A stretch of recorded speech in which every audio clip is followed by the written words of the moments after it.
Good evening, Warriors, and welcome into the 177th edition of the R&R Sports Report. I'm your host, Randy Isbell. With me, as always, Mr. Robert Hagan. Robert, it's WrestleMania week, baby. Are you excited? Let's go. As you can see, I'm all geared up. I'm shocked that you're not wearing your WrestleMania 19, but I'm bringing KO. I'm hoping for a KO win, and also sporting the Cody Rhodes hat. So we'll see if he finishes the story. But Listen, I'm excited. listen, I just recorded a nearly 3 hour spoiler cast for a video game. I have a bad bracket episode to record right after this. I was not changing for each one of these talking points, and we'll see if I have any voice by the end of it. Very, very, very, very excited for WrestleMania 40, and I will just warn everybody right now. Like, we won't get into it now. We will get into normal sports. All right, let's just calm down. But the final 30 minutes or so, full on nerding out, ready to go. And in honor of WrestleMania 40, I'm going to try one of these stupid things here for the very first time. We'll see if they're any good or not. I don't know. Well, Mr. KO shirt, and very, very primed and ready to go for this. We got a fun show for you, as we always do. We're going to get a couple of guests. Did not work out next week, hoping to really get those set up, but we got some fun stuff. Major League Baseball is about a week into their regular season, and we are here to overreact to all of it. Everyone's played what, 6 games? They have 156 games to go, but the season is over for a few people, and we will get to that. Of course, we will talk about the Final Four, both on the men's side and on the women's side. I found the women's game between Iowa and LSU last night far more entertaining than any of the men's games this weekend. That was high drama, and just the star power in that game was fantastic. We will talk about some local stuff. Clearwater Combat's a couple weeks away. Robert will go through the card, get you ready for that. We'll hit some high school and some college stuff as well, though it was spring break, so not a ton of stuff has happened so far. Well, spring break on the Idaho side, Washington side, just starting spring break. The big stuff in the second hour.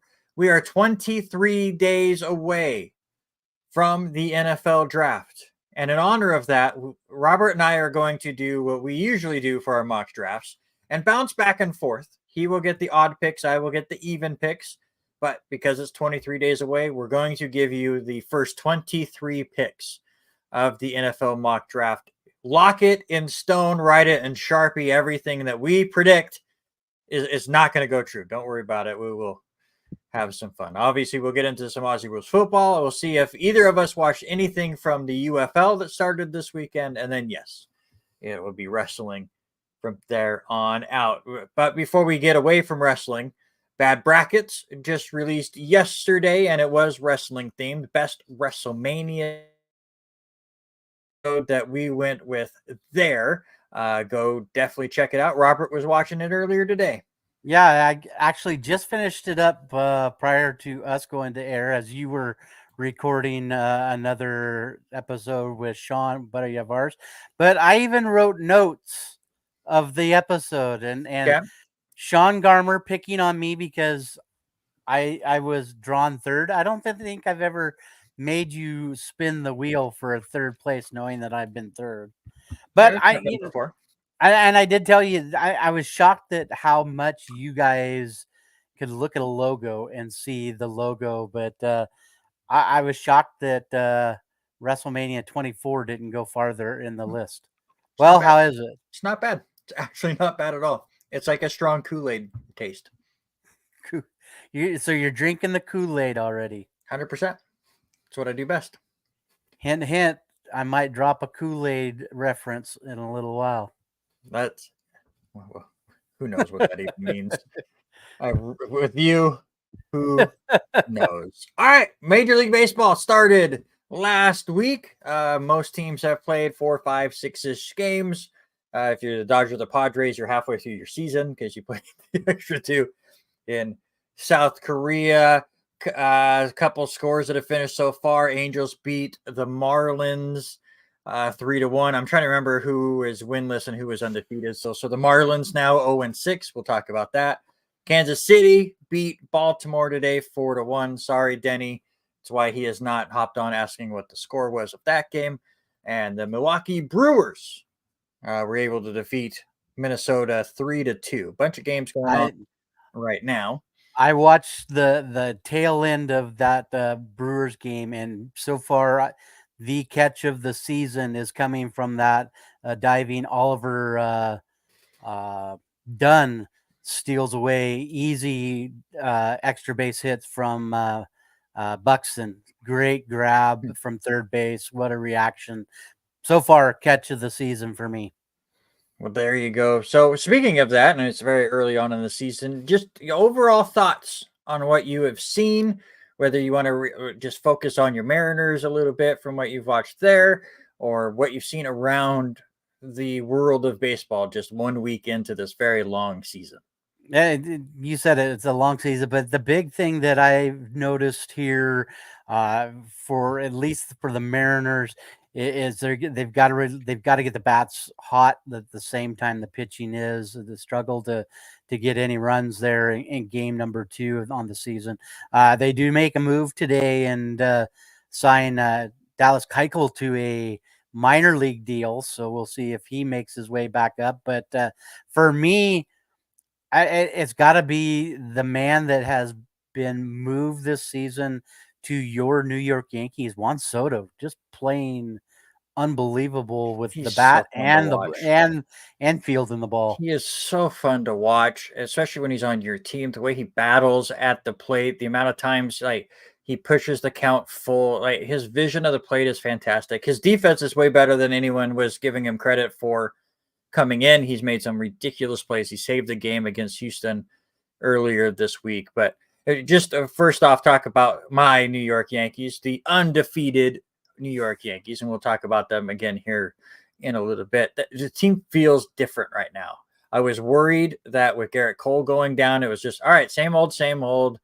The team is just going to have injury bugs and they're not going to be able to manufacture runs, and it's going to be home run or bust. But the bullpen has been untouchable. The starting pitching has been decent enough. The fact that Aaron Judge has done absolutely nothing so far in the first 5 games, and the offense is still getting the job done. Oswaldo Cabrera has been a bright surprise. Volpe going 4 for 4 yesterday.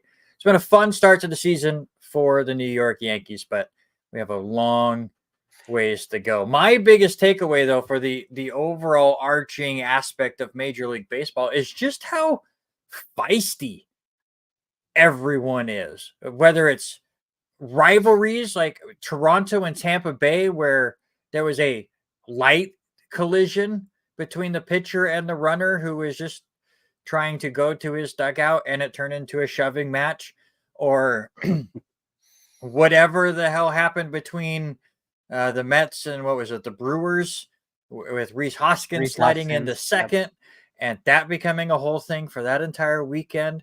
There was a situation in the Yankee game with Houston where Juan Soto didn't like a call from an umpire, called time, and then the umpire went, all right, you're out of time, let's get back in there. And they almost got into it, where Soto was saying, I'm not ready yet. And you could hear the umpire yelling, well, the clock started, so let's go. So, like, people are just feisty for a week into the year. Like, this is normally August stuff where people are just tired of playing baseball every single game. But a week in, it's interesting so far. And how many of the pitchers and batters not in the box or ready to pitch? I've seen so many review calls of, a batter getting a strike or a pitcher getting a ball count. Really? But it's been interesting, with a few of them up with that. But another one that kind of stands out, and we're going to talk about him for a second, has to be Detroit. Who figured Detroit Tigers now only allowing 8 runs in 4 games, which is a little shocking to start the season. To be fair, and my big counterpoint to the team that I picked to win the AL Central, it was against the Chicago White Sox, who were one of the worst teams in baseball. and then one game against the New York Mets, who are off to one of the worst starts in Major League Baseball. So again, you can overreact and go, man, they're 4-0. What was it for the first time since 2015? It looks like they're back. Their pitching is. I told you before, their pitching staff with Skubal and Reese Olson and that whole crew, they are going to be a force, and I really think that they're going to win the Central, but not going to overreact to a sweeping of the Chicago White Sox. Right. So Detroit undefeated. They are 4-0. The Yankees 5-0. They swept the Houston Astros, and everyone rejoiced. Yes. You have to admit, you have to admit you were rooting for my Yankees the first weekend. There he is. Yes. The Pirates undefeated, as Denny Grubb says, 5-0 on the year. The thing that I love so much about the Pirates right now is just they have that young core offensively that you're going, all right, if they could get things figured out, this offense is going to be unstoppable. Again, it's only been one weekend, but they averaged almost 8 runs a game in their 5 games. Batting over 300 as a team, they're being patient at the plate, which is something you don't see from younger teams. 32 walks coming into today, which was most in the league. 16 doubles as well. First 5-0 start for the Bucks since 1983. Pirates do not play today, so they are going to remain undefeated on to tomorrow. The other team undefeated, the Milwaukee Brewers, 3-0, now 4-0, as they beat Minnesota today 3-2, as Uribe with another save for that squad. Pretty interesting that all of their games have come within save opportunities, with Devin Williams, who came into spring training with a broken back, has been on the IL and will be for a while. And the, what is it, Uribe and is it Payapis, I believe is how you say that guy's last name, have been just absolutely shut down closers in relief for Milwaukee. So with those undefeated teams, and we can bring up the winless teams, the White Sox are 0-4, the Mets are 0-4, the Marlins are now 0-6. Who have been the most, who's had the most surprising first week as far as the teams go to you? Well, I think for me, I'm gonna for me, and we talked about it just as you said it just a second ago. I'm very shocked with what the Brewers are coming out. I figured they were going to be, even after this week, and like you said, Uribe has come out. He looked unbelievable today. Rolls up a double play in that game, and it's him. Part of that 3-6-3 double play to end the to get the second out in that inning, but he's proven that it's going to be reliant of him going forward. But this team, yes, they played the Mets, they've played the Twins. They came out quite well starting today, so I think for me it's got to be the Brewers to start things off. Yeah, Brewers to me have been very surprising as well. Not because that they've started now 4-0 with their win today, and yes, their level of competition is a bit lower, but it's the way they're winning. Right?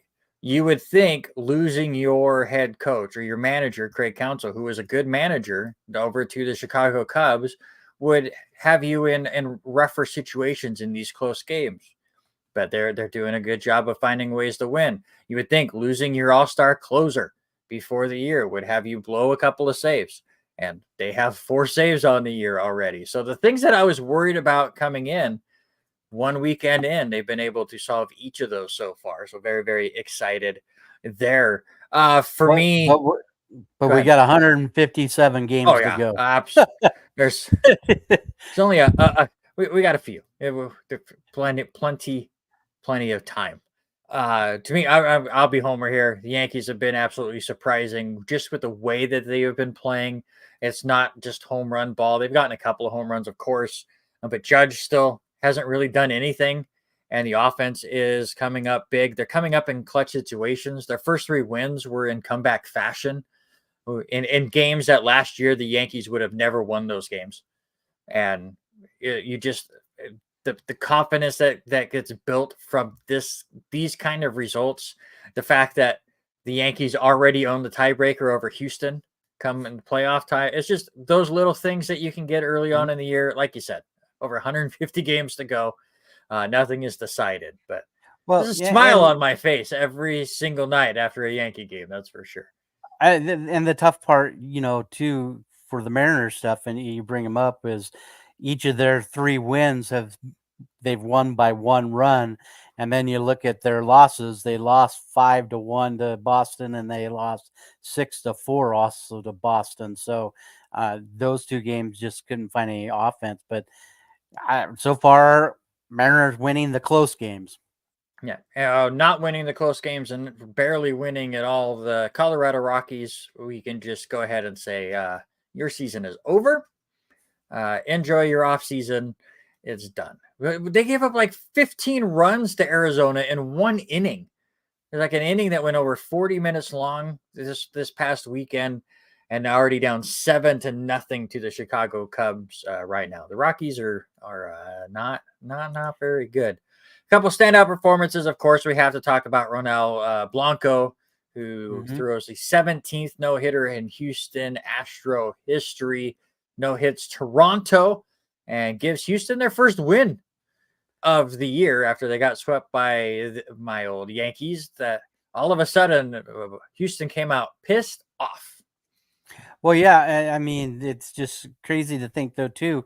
This is this kid's 8th career start in the major leagues, and he comes out and is able to throw changeups and get the ball over and rely a lot on his defense and his infielders to come away with that. I watched a lot of the highlights today prior to the Brewers game starting, and that was the big thing they kept going over, and what he was doing, in the first 3 innings and how he switched up his game.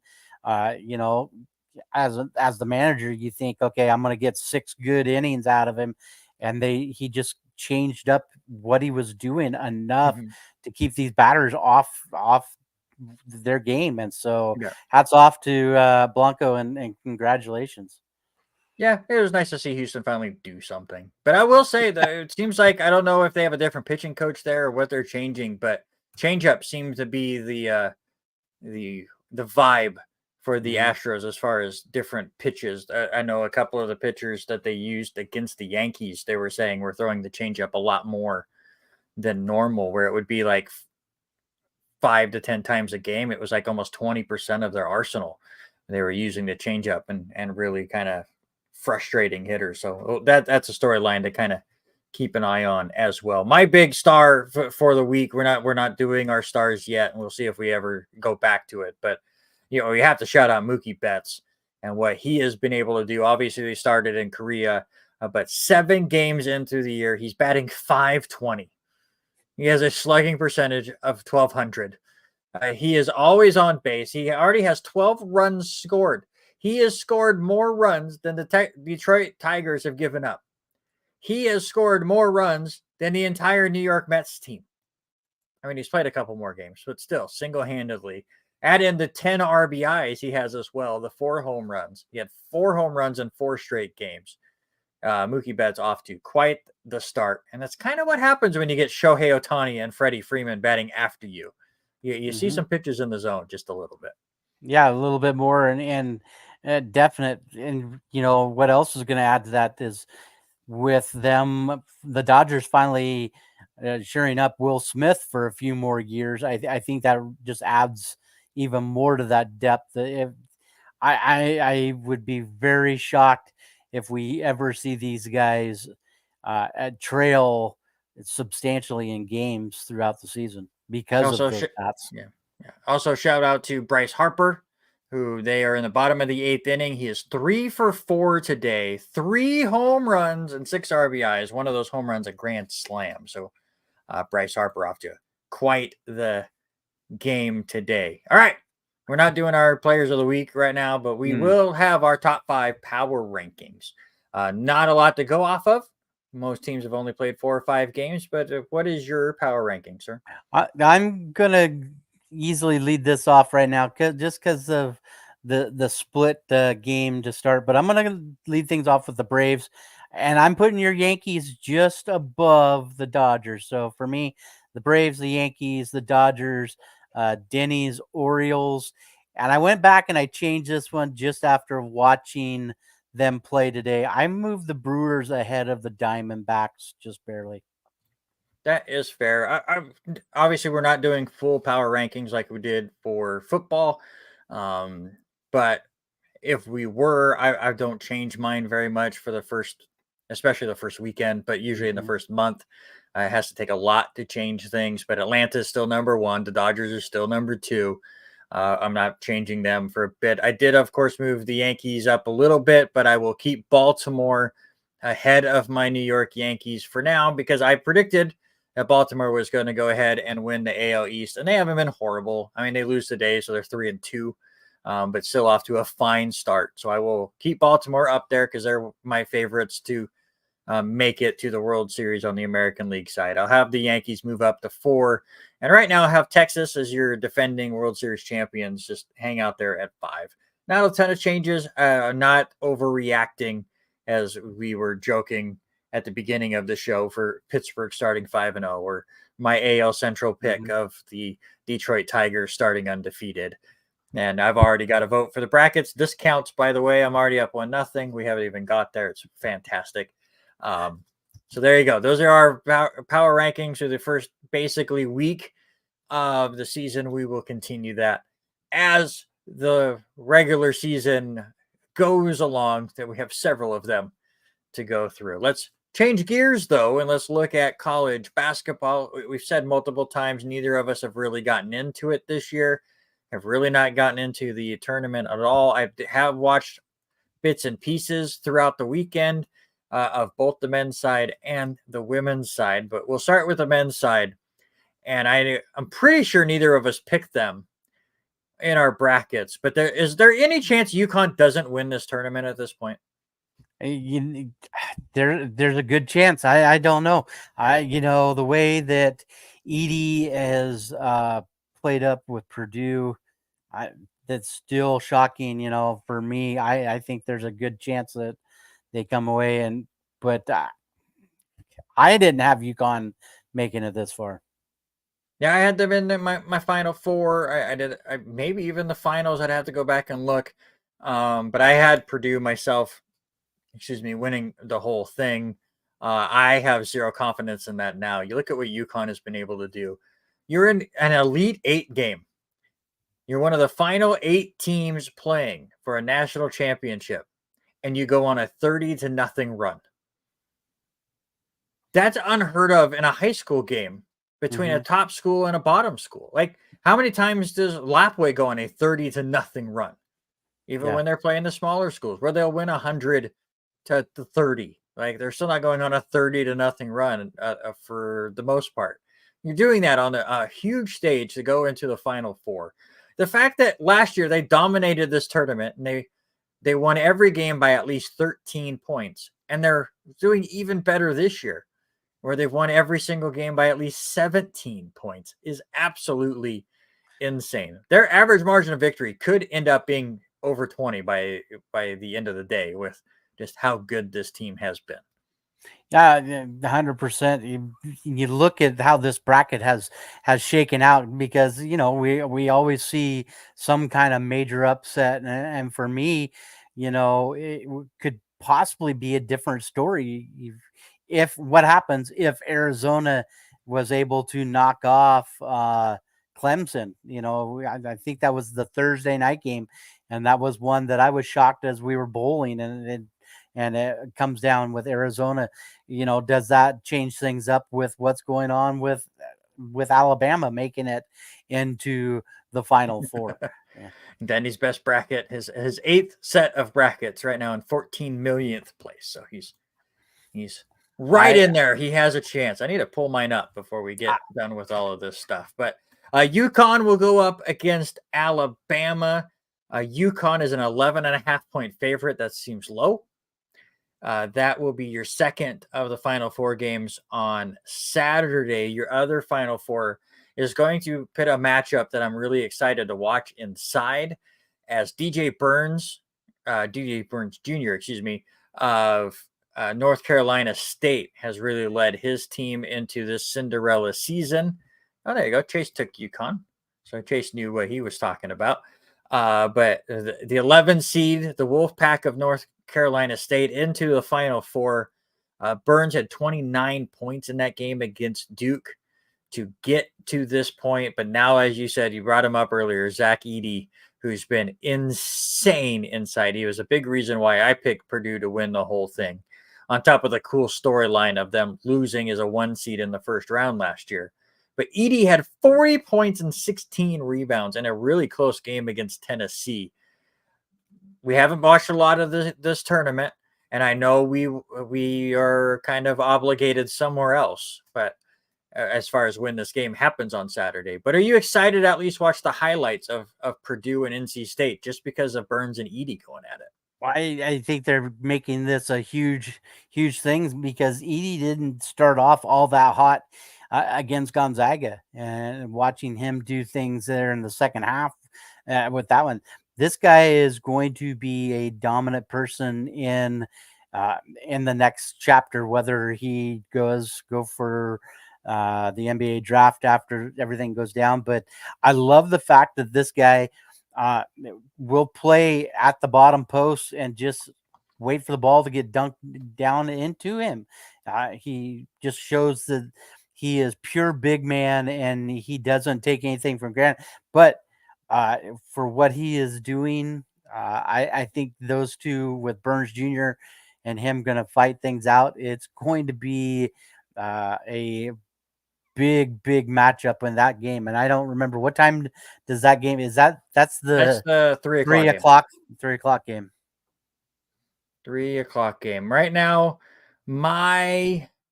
I only did them on Yahoo, which definitely did not get the same amount of traction as ESPN, where Denny is in 14 millionth place. According to Yahoo, there's only 560,000 people that were on the Yahoo bracket. My men's bracket is in 165,000th place. So near the top, apparently. My women's bracket, I'm in 14,000th place. Not bad. I'll take it. I didn't put any of them in. I played one bracket with our buddy Kyle Purcell, and right now I have stalled out because both of my final two teams are done, with North Carolina falling and Tennessee falling. That my bracket is done over with. I did have Arizona in the championship game. I didn't even have UConn making it to the Final Four, so that hurts. That was not smart on my part, but I do have Purdue still left on that side. With that said, especially with your bracket being completely kaput, who do you have winning it or winning the two games, and who do you have winning the whole thing? Oh boy. I think UConn handles business against Alabama in that one. And I'm gonna go. I hate to sound generic about it, but I think Purdue is just too much for NC State, and I think it's gonna come down to both number 1 seeds in the final. Mm-hmm. I had picked North Carolina coming out of the West. I'm gonna switch, and I'm gonna have Purdue winning it all over UConn. Join my side. Yes, I'm with you. UConn, Purdue in the finals. I'm going to say UConn will probably win the whole thing. Hopefully, I am correct with my bracket, and Purdue gets it, but UConn has just been too dominant. We move on to the women's side, which has been the more intriguing side, and I have stats to prove it here shortly. First off, what in the world happened in Oregon? You're in a national tournament, and they played games. Mm-hmm. Right? The round before was played there.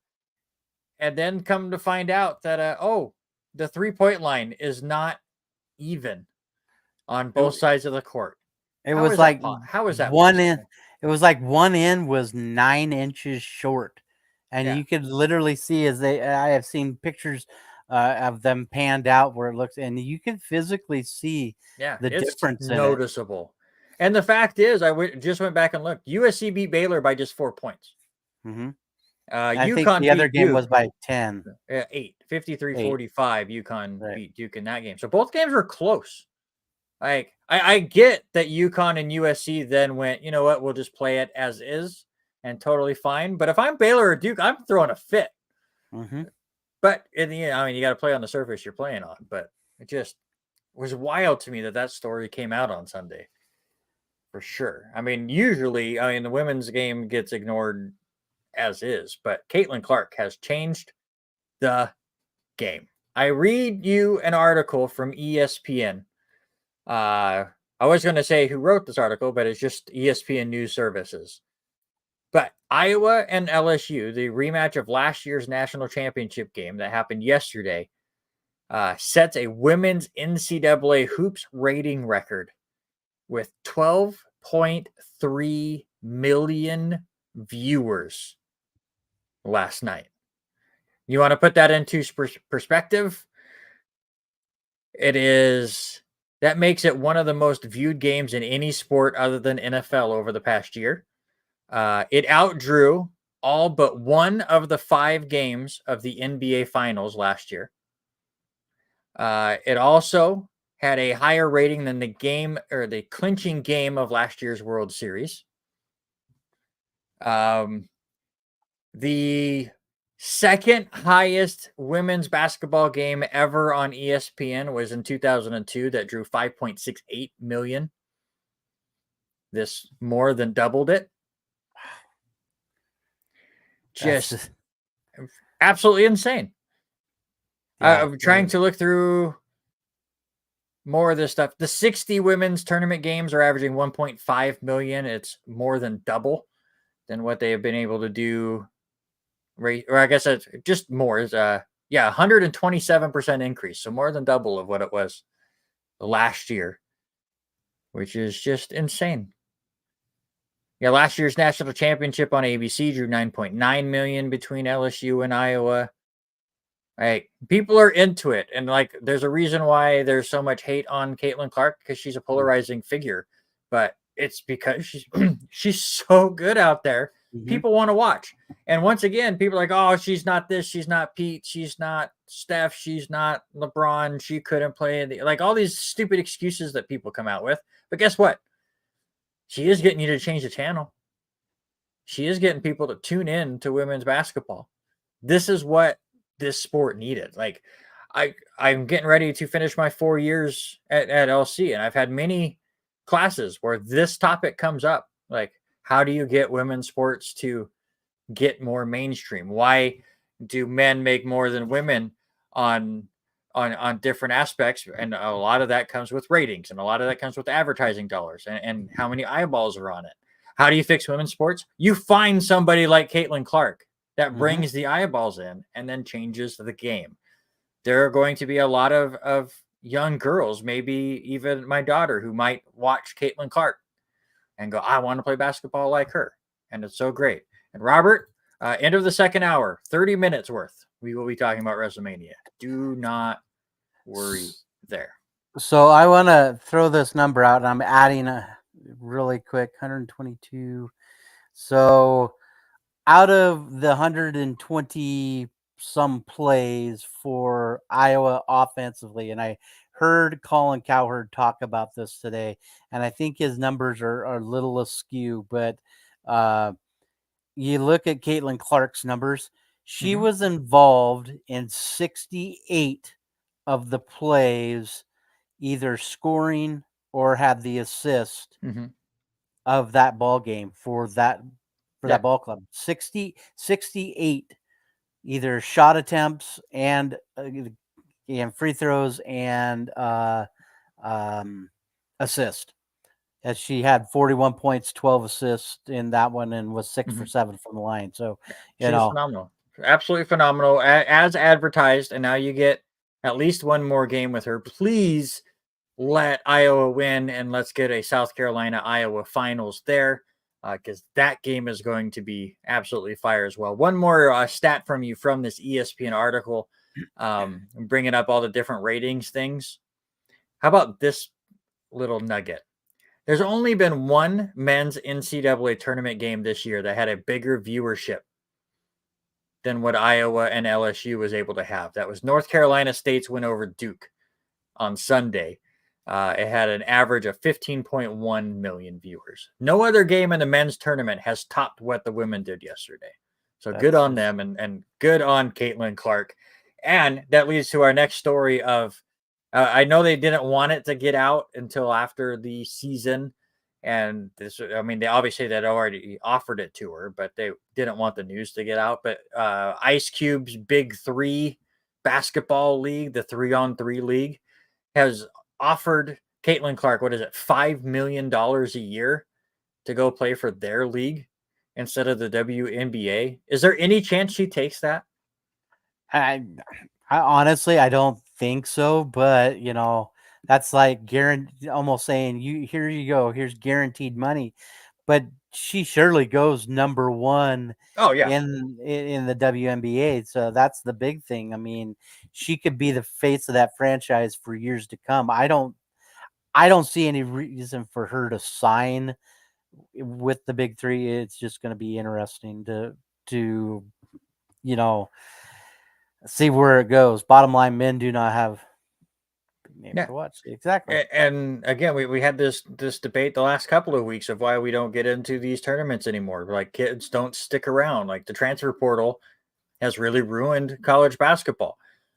Yes, people want to blame it on the athletes and blame NIL and blame them for getting their money, but it's a crooked and broken NCAA system that has allowed this. And this is why UConn is dominating. Is like they've kept a lot of their team together and they're a dominant squad, while everyone else is like, we've had one player stay on our team from last year, and it's a whole different squad, and it's rough to see.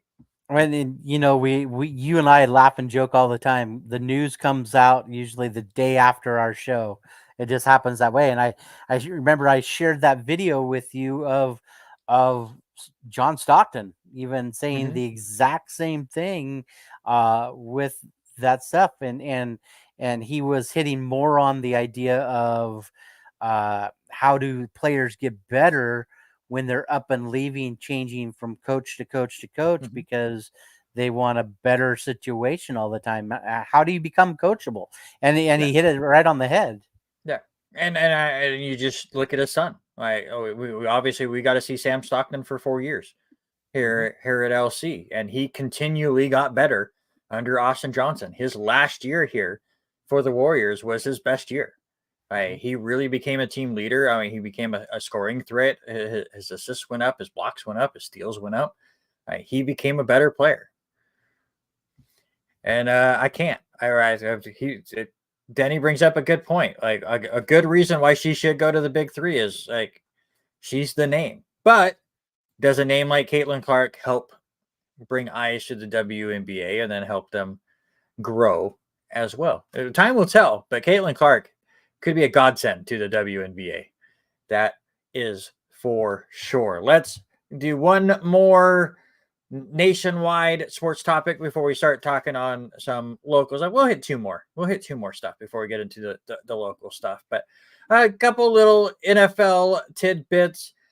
Chiefs signing Carson Wentz. I don't know if Robert Taylor's still here, but finally a big quarterback controversy for the Chiefs. This ruins their chances to go for a three-peat. You can't have this kind of distraction on Patrick Mahomes. No, it doesn't matter. I don't care. But does the Rashee Rice legal stuff and the speeding and all that stuff, does that cause an issue or not?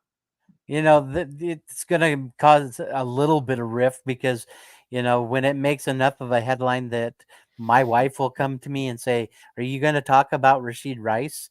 So, I mean, it's already out in mainstream stuff where she has seen it. She doesn't get on ESPN or Fox or any of that stuff with it.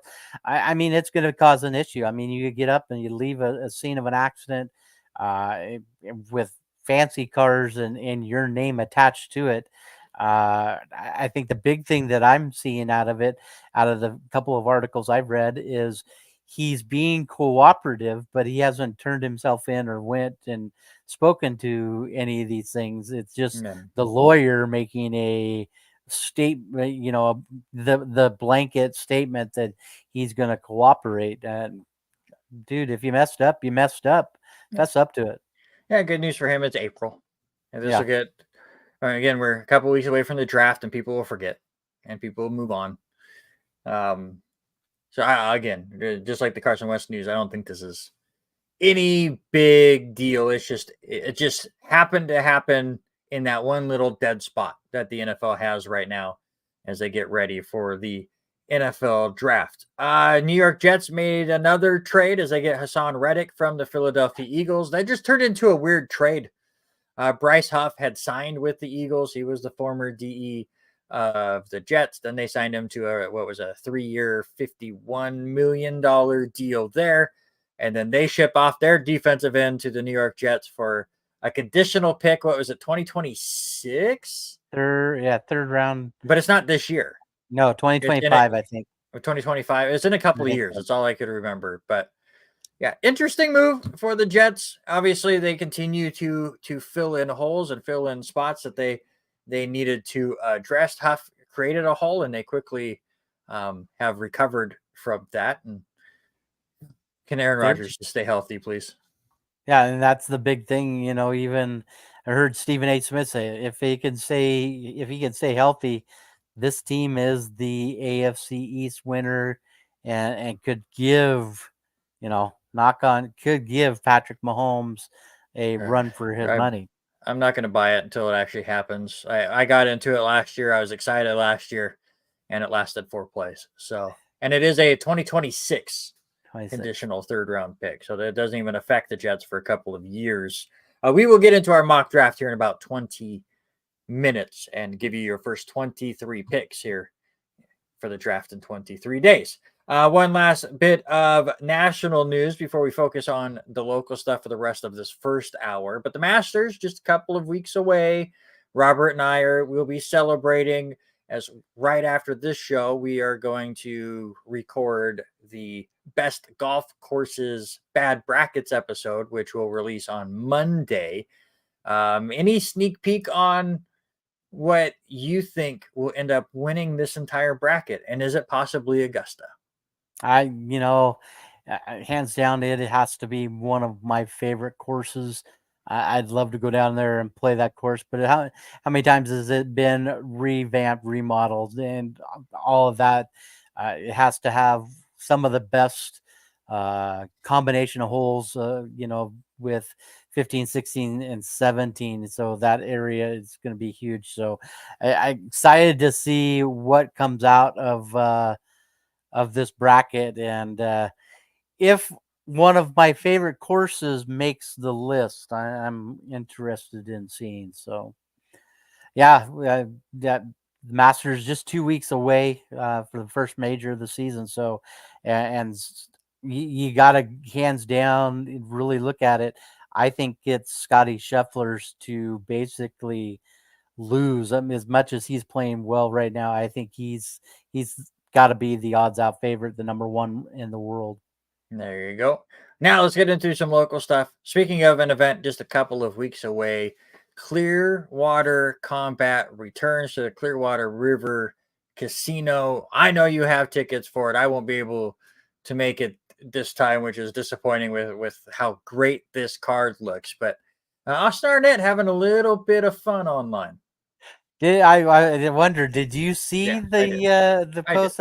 I died laughing. I thought I got excited for a second, and then I remember what day it was. I'm like, okay, they're just trying to hype things up. But Austin Arnett and Billy Scharnhorst were going to have a friendly bout, but no, that's all fun and games between those boys. But yeah, this card is looking bigger and better. I actually had a chance today to talk to Dimitri for a couple minutes, message back and forth, and his opponent finally got finalized this past week. He's going to be taking on a guy from Moses Lake and Julian Adame. So he was excited to get this one. But you look at this card and Dimitri is going to be one of the mains on this one. But the other main event is another friend of the show, Drake Randall. He is going to be taking on Sharon Spain, who Sharon took on Brian McElroy the last Clearwater Combat event. So This is going to be interesting to see how these Martial Arts America guys come back and get on with the fights. So you look at a couple of the other bouts. Melvin Joy is going to be taking on Kevin Shaw. Brian McElroy is going to be taking on Ivan Rodriguez in a pro welterweight event. Spokane Boy, who originally from Clarkson, Bryce Wyatt, will be facing Daniel Zatare, and a lot of other ones coming up. Caleb Breedlove taking on Walter Dim, big heavyweights in that one. And then you've got a title match, a featherweight title match in the amateur side with Aurelio Morales taking on Jay Kickie. That is just a few. That's like 7 of the, I think the last I heard numbers, we were looking at like 12 matches. So this card is going to be stacked.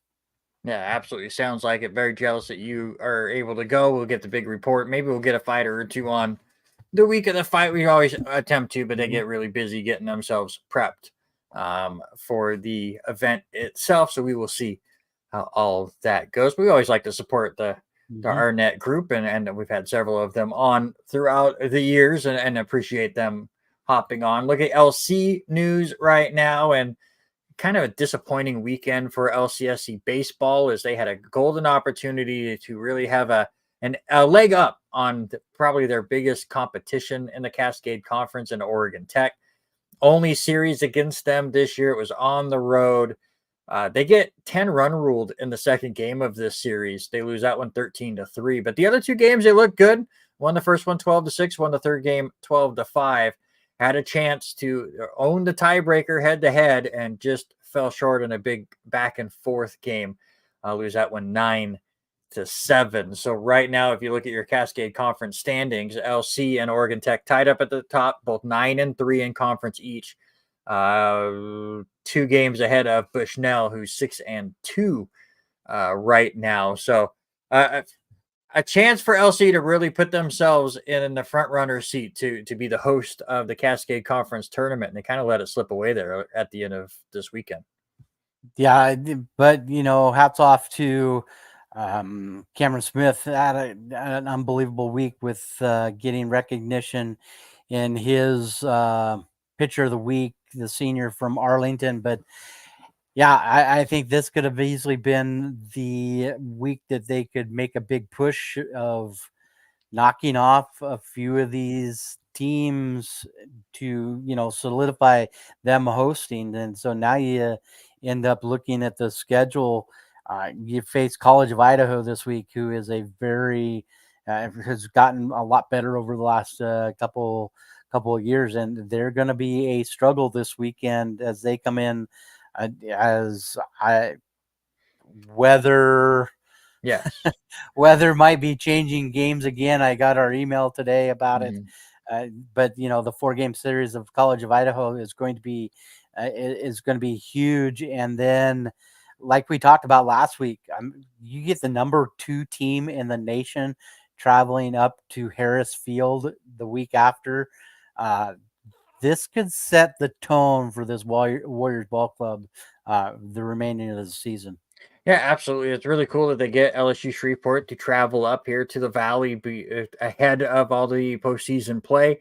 How LSU Shreveport could be the top team in the country by the next time that the polls can't come out, as Southeastern had a bit of a rough weekend themselves. But you do, like you said, you look ahead, you get College of Idaho, which is a series that the Warriors should win. Hopefully they're able to get all 4. But like you said, we had a beautiful day today.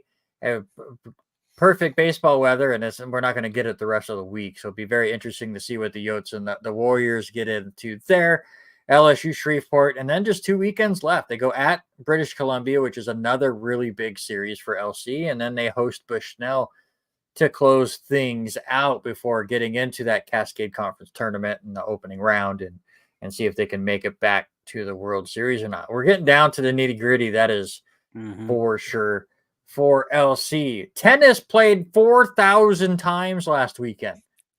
I wish I was exaggerating. But both the men's and women's teams traveled first to Kentucky and then to Tennessee. and had 5 matches in 6 days. And then the men's team, I believe it was just the reserves that hosted Pacific on Sunday. I'll pull up that result and see. Yeah, it was more of the people that did not make the trip, I believe, that participated in that game against Pacific. But the men come away; they get 2 wins late after really struggling in Kentucky. They lost to Campbellsville and the number 13 team in the country, Lindsey Wilson, both 6-1. They got swept by the number 22 team in the country, Cumberland, 7-0. Good back and forth one against Cumberland, the number 12 seed in Tennessee, not to be confused by Cumberland's Kentucky.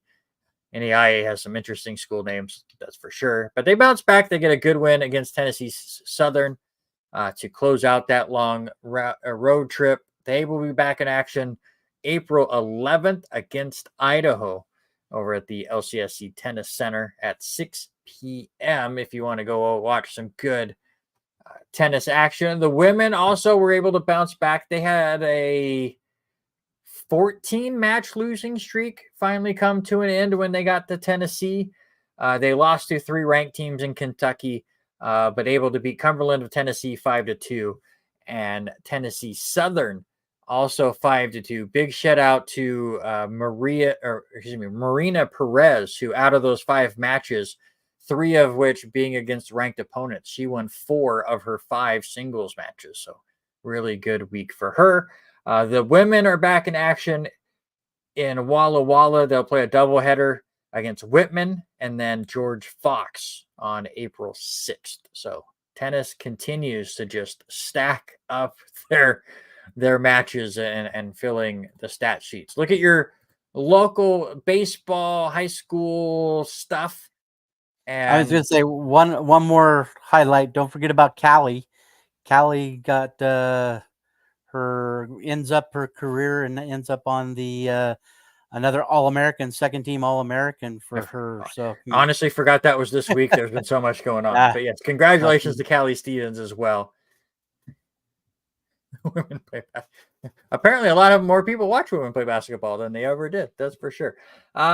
Local baseball news for you, and Lewiston has really been struggling lately. They got smoked by Mountain View in their second of what ended up being 2 games down in southern Idaho before spring break. They come back, they take on Moscow today in a doubleheader on the road. They lose the first game 4-2.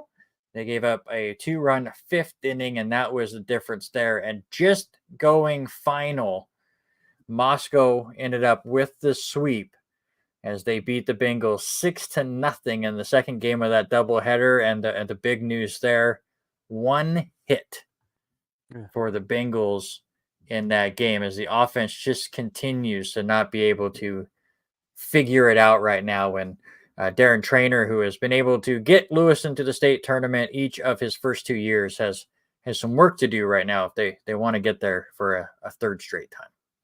Yeah, and you say it's not just on that side of the river, but it's on our side of the river too. Clarkson's still struggling. They ended up winning their 1 game last Wednesday against East Valley. The opener for GSL play, ended up winning that one 15-0. They did get Trace Green and Bodie Thieveridge to combine for a 7 strikeout no hitter in that one. East Valley just kept giving and walking Bantams in that game, but was a rough Saturday as they traveled to Pullman and lose both of those.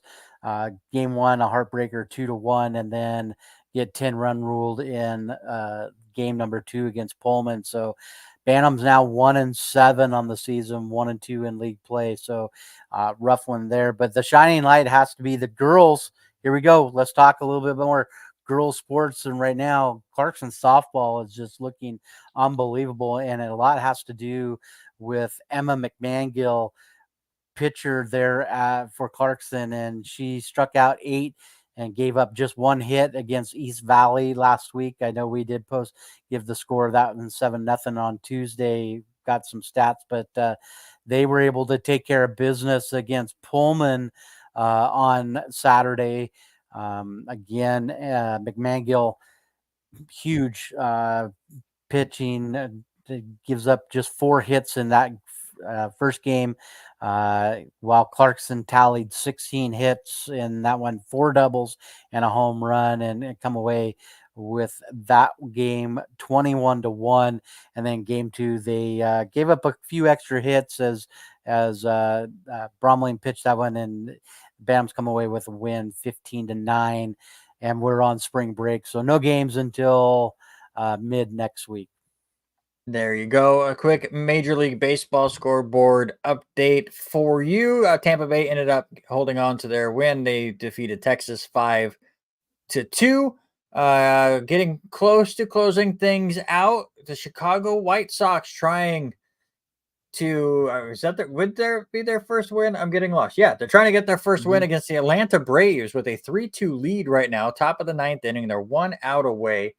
Braves with the runner at first. Chicago Cubs all over Colorado 12-2 in the 7th. Houston with a 1-0 lead over the Blue Jays in the 7th, just going to the 8th, and then just getting going. Boston with a 1-0 lead over the A's.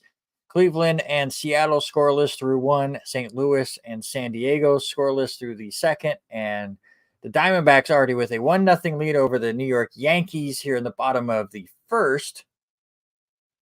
No, we haven't got to the bracket yet. It's a nerdy wrestling one. It'll be in the 2nd hour. But don't worry, I won. It doesn't matter. And San Francisco and Dodgers getting ready to get things underway. All right, we're not doing our sports related draft yet, but let's get into the NFL and their draft. 23 days away. So to celebrate, we are going to do a mock draft of the first 23 picks of the NFL draft, and just again mark them down. They're dead set. Don't worry about them. You don't even have to watch the draft. These are your first 23 picks. Lock them in. There's absolutely no chance we're wrong. Right? No, never. I think we get the first one right 1,000%. I think we get the first 2 right 1,000%. No, you calm down a little bit. So the way we do this is Robert will take each of the odd picks, and I will get all of the even picks. So we bounced back and forth as we went along. And with that, the Chicago Bears and Mr. Robert Hagan, you are on the clock. I think they've said it and they've beat it. They know what they're going to do. Chicago, got rid of Justin Fields. They are going to sign the number 1 pick, and that's going to be Caleb Williams out of USC. Yeah, no surprise there, especially when they traded Justin Fields. You feel like this absolutely got locked in. We talked baseball for like 30 minutes to start the show, Megan. You gotta catch up. You gotta be on top of your game. And right now the Yankees are losing, so I don't want to talk about baseball right now. My first pick, which is the number 2 pick in the draft for the Washington Commanders, they got to go quarterback at this point. There's a lot of people that really believe that quarterbacks could be in the first 3, maybe 4 spots of this draft. We did not do any trades, which definitely could cause issues as we go on, but I do think Washington sticks with theirs. So then it comes between Jaden Daniels, Drake May. I know JJ McCarthy has been moving up a lot of draft boards right now, but I will stick with Jaden Daniels, who looked like he was going to be the 2nd best quarterback going into the draft. I think Washington sticks with that. Could definitely see them going in with a different one of these quarterbacks, but I do think the Commanders are locked in to take a quarterback at number 2. Yeah, 100%. And I said it a couple of weeks ago. I honestly think that Jaden Daniels is the better quarterback in this draft class, and I believe it's going to be 1-2 with these guys, and I think Washington will run away with that. And they did say, and we have talked about it a lot, there's been so much talk of quarterbacks going within the first 6 picks, and at least 4 of the first 6. And I think that's where New England goes too. They have to do something. And I think the kid out of North Carolina is that answer.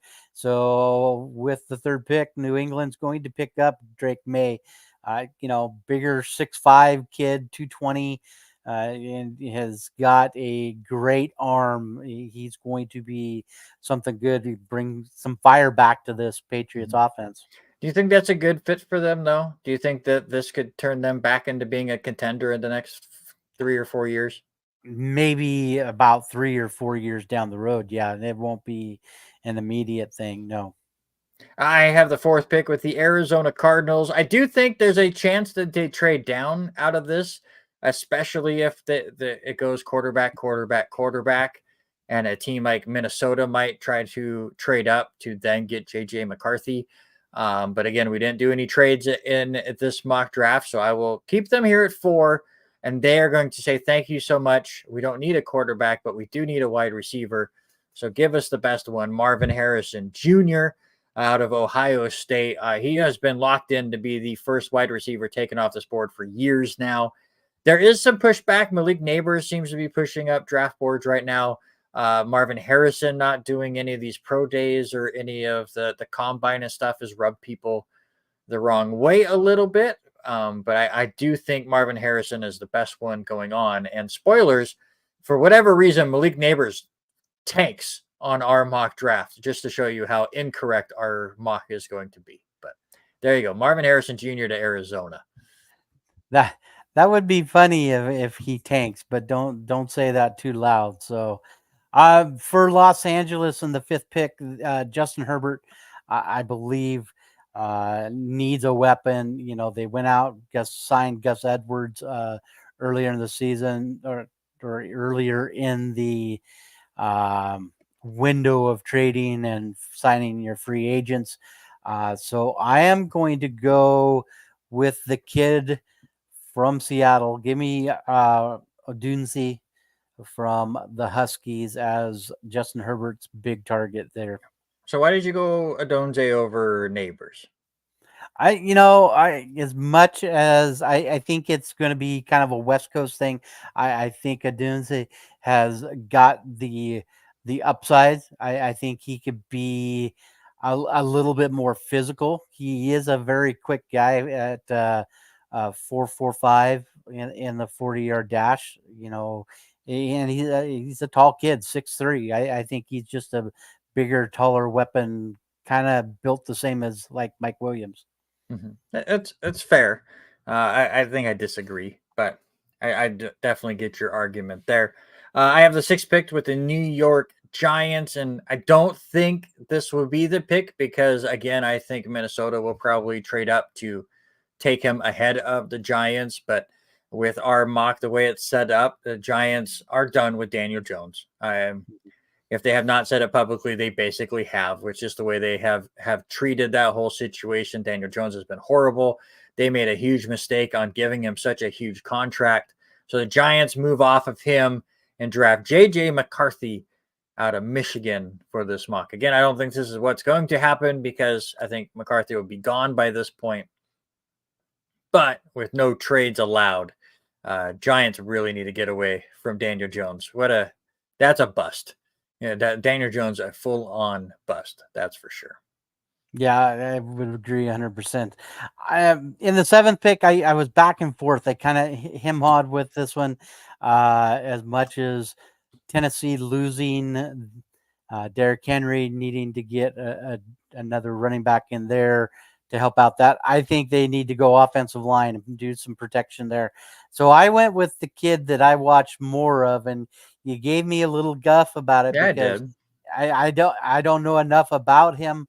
But I went with the kid that I had seen a few times, and that is the 6'6" JC Latham out of Alabama. And I think he is just a physical man, and I think he could really help out that Titans offensive line.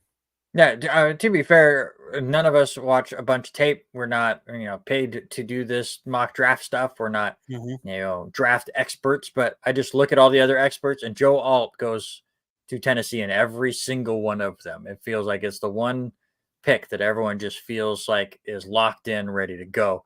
So we're just surprised again that you went JC Latham. Again, there's no wrong answers here. We're just having a good time and fitting names into places and kind of giving our thoughts on why we thought teams would go that way. And It left me with the Atlanta Falcons, who made some big moves in the offseason and got their quarterback with Kirk Cousins, hopefully, as long as he can stay healthy. So to me, I really felt like they had to go to the defensive side of the ball, and they're the 8th pick, and this is the first defensive player we're taking off the board. So I'm sure they would be very stoked for that as well. Give me Jared Verse, the edge rusher from Florida State, who has 6'4", 254, according to his line, one of the top ranked defensive ends in this draft. And I think the Falcons, again, getting to pick 8 and picking whatever defensive player they wanted, and it'd be the first one off the board, would be fantastic for them.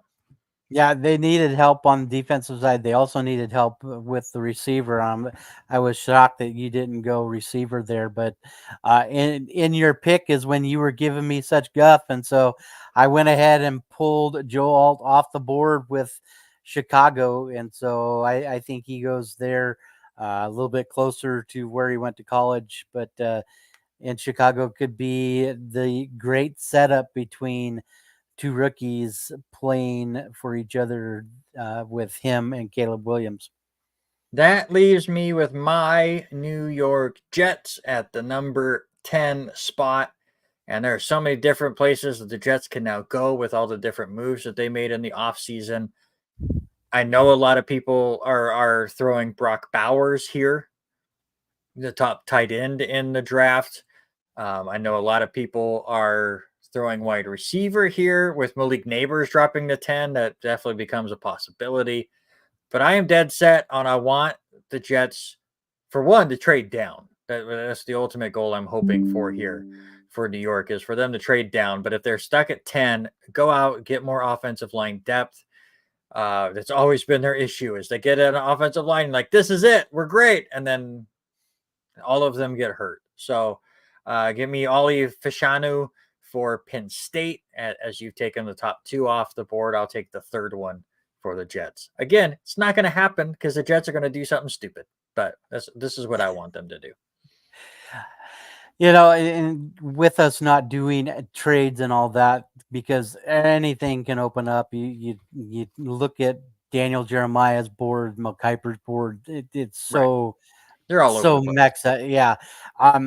I went and looked at each of the teams and what they needed, and I looked at Minnesota and what they really missed was somebody in the middle to slow things up, and on the defensive side of the ball. And I'm going to go with Byron Murphy, the second out of Texas. I think this kid is huge, and the one thing that I saw with his numbers is what he does on 3rd and 4th down. Shutting things down and winning the line of scrimmage over a 4th of the time on 3rd and 4th down. So I think this would be a great spot for him to get picked up by the Vikings. Yeah, I definitely understand that spot, and I know it works for me. But I'm with you. I think they trade up and try to get a quarterback with them losing on Cousins. But with the first 4 already off the board in our mock, I totally get not reaching for someone else. I get the Denver Broncos at 12.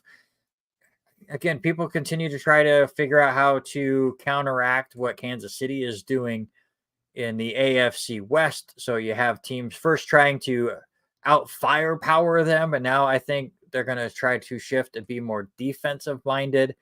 And for the Broncos, they'll take the top cornerback off the board in Quinion Mitchell from Toledo. He had 15 pass breakups last year. A really good tight man-to-man defender, and that's exactly what I think the Broncos need to try to figure out a way to beat Kansas City. Well, with me, I'm going to go number 13, and this is with the Las Vegas Raiders. I think they take a chance on the left-handed quarterback and bring in Penix Jr. from Washington.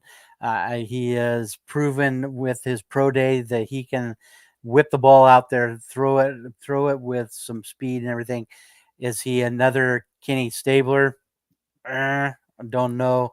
Is he the snake? And get that feel with him there. I'm not sure, as the Raiders have always struggled with quarterbacks since the late 80s. They've struggled with drafting quarterbacks, but I'm going to go with Michael Penix Jr. there. Move through some of these last picks here to get through this draft. I have the New Orleans Saints at 14. I think they go boring. Obviously, offensive line is always a need for most teams, so give them an offensive lineman, Troy Fatanu from Washington. I'm going to go with one of the receivers for Indianapolis. It's going to come out of LSU. LSU's draft stock coming out is going to be big, especially in rounds 2 and 3. But I'm going to take the number 2 guy out of LSU going to the Colts, and I'm going to give the Colts Brian Thomas Jr. Once again, a boring pick for me. The Seattle Seahawks are on the board at number 16. Same thing. Give them an offensive lineman. Talise Fuaga, I believe is how you say his name, offensive tackle from Oregon State. And with back-to-back picks coming out of LSU for me, I'm going to send Malik Neighbors to Jacksonville, and I think this is a chance where Jacksonville trades up a little bit. That's part of the reason why I put him there. Jacksonville needs a weapon with Trevor Lawrence, I think. Yeah, I think if Eric Watkins was here, he would agree that if they got Malik Neighbors, he would be pretty excited. I have the Cincinnati Bengals at 18.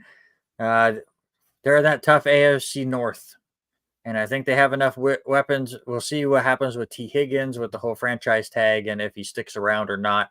Thought about going wide receiver, but you had taken Neighbors to pick before. So I went cornerback, Terrion Arnold from Alabama. They always have a fantastic defense over there with the Crimson Tide. So have him go over to the Bengals.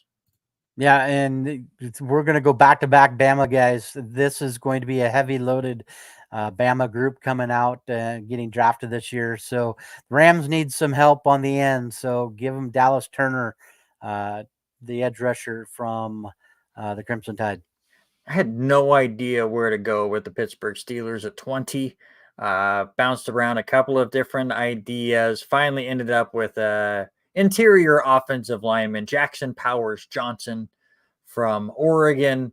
Obviously, the Steelers love to run the ball. They have Russell Wilson and or Justin Fields. Try to protect them with a good lineman there. For me, going to Miami, they needed to step up their defensive rush, and so I am going to give them, and I apologize for this name because I cannot say it, Latu, the edge rusher from the Bruins. My final pick in this silly mock draft here. Let's go for the Philadelphia Eagles with the number 22 pick. Enos Rakestraw, a cornerback from Missouri. And the last one, I went back and forth and going and reading everything that this team needs. Minnesota needs a lot of help on the defense. That's why I went with a defensive lineman for them back in pick 11. They also have the 23rd pick, and they need a shutdown corner. And so I went with the other guy from Alabama, very Bama heavy, but I'm going to drink it. Give me the Kool-Aid. Kool-Aid McKinstry is going to be the 23rd pick for Minnesota. There you go. That is our mock draft. Sure to go wrong. 23 days from now. We'll see if we get any trades before the draft. We've seen that before as teams get a little impatient and move things around and try to better their position or try to get themselves more draft picks. And we'll see as things go on. Draft time always very, very fun to kind of get yourself a little bit hyped for. And we will see exactly where all of that goes. Aussie Rules football time now. Let's get into it here for a few minutes, and I will let you brag. Because as expected, Geelong was able to beat Hawthorn 106-70. However, Hawthorn made it more of a game than they should have. Yeah, they did. They made it a game in the second quarter as Geelong just couldn't get anything happening. They had one behind and one goal there in that second quarter. But for that game, the way it started out, Geelong was on fire to start, and they just kind of the rest of the way out through the third and fourth quarter, it was here's 2 goals for these guys, here's 2 goals for that. But Geelong comes away with a 106-70 win, especially on Jeremy Cameron's 35th birthday.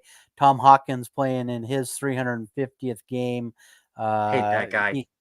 I know you say it all the time. He had 4 more goals in that game. And Henry is looking so good for this team. Another forward for Geelong. This team is looking great. And that's coming with a crazy 40-minute weather delay for Lightning.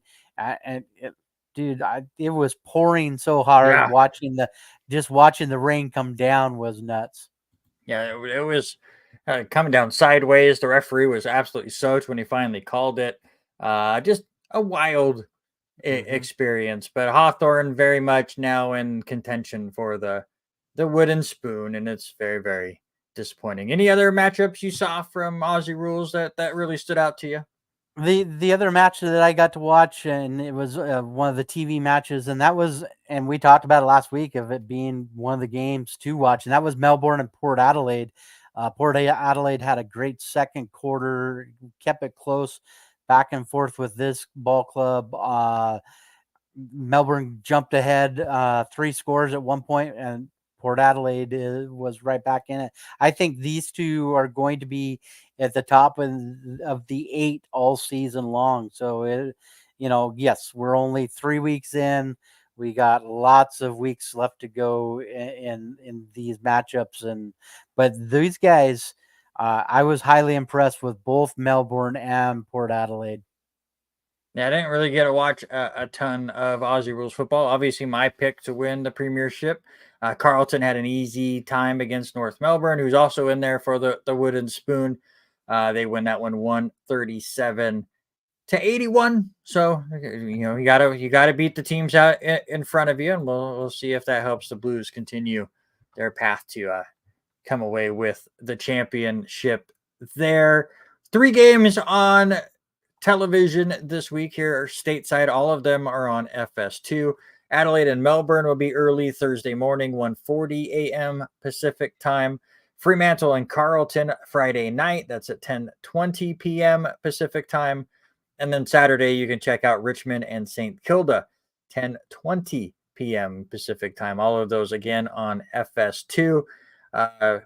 Big one, though. We have not heard from Eric Watkins as of yet. He is prepping to do a Bad Brackets episode with us the moment we get done recording here.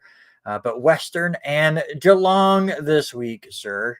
Confidence level obviously has to be a bit lower than it was going up against my Hawks. But how you feel about your Cats? It's going to be an interesting game with these this ball club, because where teams are stacking up, they're not where I thought they were going to be to begin with. If you shuffle around, I didn't think Geelong was going to be as high up as they are. Geelong sitting 4th right now, Melbourne, but Western sitting down there. They've played 3 games. They're 2-1. They've got 8 points right now, and they're the same place with us as we're 3-0 with the little bit of a break. Is it possible for a good win? It's going to be, I believe, the game of the week. So, unfortunately, another one I'll have to watch after everything's over. Speaking of things that you watch after or not at all, the UFL is here. It is the birth child, I guess, of the USFL and the XFL, as they have merged and are one giant league. With them merging, did you watch any of it here this first week? The only one that I got to watch any little bit of, and that was Easter Sunday, and that was the San Antonio Brahmas and DC Defenders. Brahmas were out big in that one, and DC just never could catch up. So it was on in the background. That was about it. But, 4 field goals for the defenders. They just couldn't get anything done offensively. Yeah, I watched basically none of this. I saw the trick play that was, I forget who did it, with the fake punt where they threw it to a lineman for like 45, 50 yards for a touchdown. I saw that highlight. Saw the 64-yarder from Michigan to beat St. Louis. I did see that highlight, but I didn't watch a lot. It was a lot of baseball for me. That is for sure. I know Megan was complaining because she missed all the baseball talk, but it was a lot of baseball watching for me this weekend. I did find an app where I can watch my Mariners, so I have been excited. I've watched two of the 4 out of their 5 games that they've had. So excited to be able to watch them again online. All right, so we're getting ready for our sports related draft, and I will just let you know these last 40 minutes or so, it's all wrestling talk from here on out. It's WrestleMania week, 2 nights of WrestleMania this weekend. So if you're not into professional wrestling, it's totally fine. I do not blame you. I don't none of that. Don't worry. But we're here. We're going to talk about our nerdy stuff. So if this is it for you, thanks so much for hanging out. If you want to stick around at least to do the sports related draft, give us the votes. We appreciate that as well. It is wrestling related because we are very much in that mode. But before you go, I do have to recommend, even if you're not a wrestling fan, you need to go watch the Bray Wyatt documentary that they just posted on Peacock yesterday. It's 2 hours long, and I think Haley and I cried 47 times. Such a perfectly well done documentary on the life of Wyndham Rotunda, who passed away last year, and the stuff he was able to do in professional wrestling and the life he lived was what a good documentary they had for sure. Oop, there you go. You want to share the Mariner app? I will. I've got to look it up really quick. I'll send it to you, Denny. I will send it to you. Since he does not have it to you right now, Denny's vote's still on me. So that's great. It's fantastic. And I'm happy. I got to look it up. All right. While he looks that up, it'll be right before we get in to the sports related draft. I will say the Hall of Fame class for the WWE this year, kind of top heavy with the mainliner. We'll see how things go. Muhammad Ali is the celebrity induction into the Hall of Fame this year. Obviously, he was part of the very first WrestleMania for the WWE. The Rock's grandmother, Leah Maivia, who was a big promoter back in the day, she gets into the Hall of Fame. The U.S. Express, Barry Windham, and Mike Rotunda into the Hall of Fame. Again, Wyndham Rotunda was Bray Wyatt. He was the son of Mike Rotunda, the nephew of Barry Windham. So obviously they are going to do something special to honor him. Thunderbolt Patterson also makes it into the Hall of Fame. Bull Nakano, one of the great women's wrestlers back in the 90s, gets in. And your headliner this year in Philadelphia, home of ECW, as Paul Heyman. And I am just looking forward to his speech because that man can talk. He's fantastic at it. And to have him kind of look through his history and bring up some of those stories, I think that is going to be a lot of fun. Your thoughts on the Hall of Fame class? Yeah, so for me, just seeing the two that really stand out for me has to be Paul Heyman, and then also the U.S. Express with Rotunda, Barry Windham, before they changed their, Mike Rotunda being IRS for many years and all that. So, but you're 100% Heyman with his stories. You listen to some of his stuff that he does in like meet and greets and stuff that people record and drop on social media and TikTok views and all that.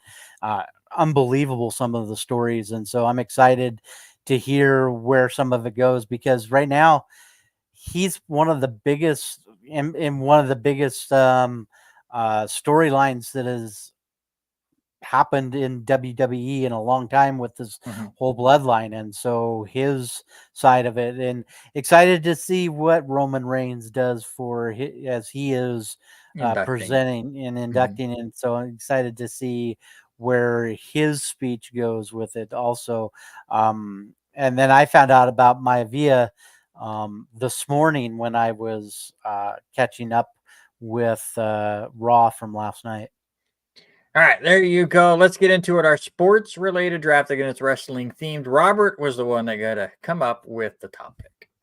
So again, everything has been so heavy on this whole bloodline story and what they were doing with it, and everybody keeps talking about the Saturday night match between The Rock and Roman Reigns taking on Seth Rollins and Cody Rhodes as being one of the biggest and best um, uh, tag team wrestling matches ever to happen. And so I thought, okay, and knowing that Rotunda was going in along with Barry Windham, I said, well, okay, let's just do it. We'll do it.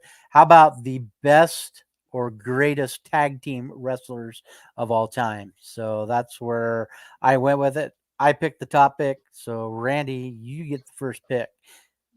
And it was pretty easy for me. I mean, obviously with professional wrestling, everyone will throw around championships and Mm-hmm. and those kind of accolades. It's all scripted. Obviously, we all know this.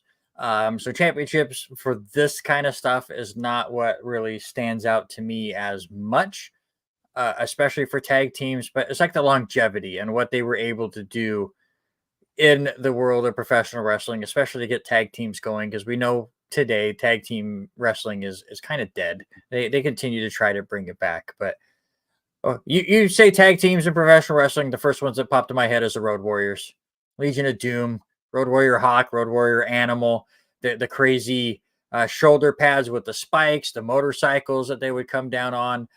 Whether they were in Japan, whether in WCW or NWA or WWF, they dominated the scene. Everyone wanted to be like them. Demolition was created to try to be a carbon copy of this team. They are the quintessential tag team in professional wrestling of all time. No one beats them, period. Yeah, I think you're right. I know on a lot of lists that I was reading over the last day, they had Demolition there, but you're 100%. Everything for me was about the Road Warriors and what they were doing, and so it's a great pick. For me, I have to go with part of that Attitude Era group that come out. I mean, Adam Copeland's still wrestling. He made his comeback in anything. And these guys are best friends. They wrestled together for a long time now, working as enemies on AEW. I'm going to go with Edge and Christian. I think they were part of that group in the 90s that was the late 90s when everything was going on with The Rock and Stone Cold and Triple H, all that. This was the team that you wanted to go against. Yeah, and see, the Attitude Era obviously had three fantastic tag teams. I just think you picked the worst one. And yes, Harry, you did miss. My first pick for best tag teams of all time was the Road Warriors. We just finished the first round with Robert taking Edge and Christian. I'm going to stick around with that Attitude Era and that trio of tag teams and take the Dudley Boys. Again, longevity that those two were able to do, quintessential tag team. Yes, they finally branched off and Bubba Ray turned into Bully Ray in TNA, but nobody watched TNA, even though he did some fantastic stuff there. But they did this for decade after decade.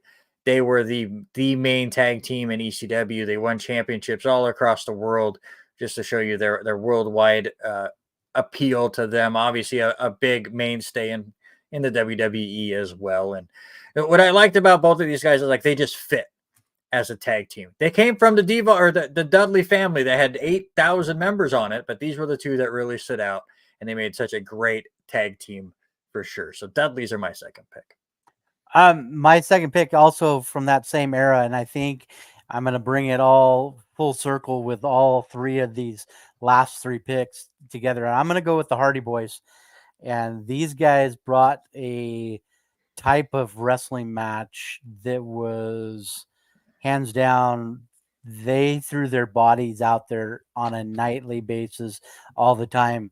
The introduction of TLC matches, ladder matches between the Hardy Boys and the Dudleys, and also Edge and Christian. Some of the things that those three tag teams did have set what things we see now, the chance of bringing out tables, bringing out ladder matches, where Money in the Bank ladder matches has come, and that pay-per-view has changed. So, a lot of what we see now stems back from those three groups. But for me, Matt, the Hardy Boys, those two boys, they were crazy. There was nothing that those two couldn't do off the top of a ladder, off the top turnbuckle.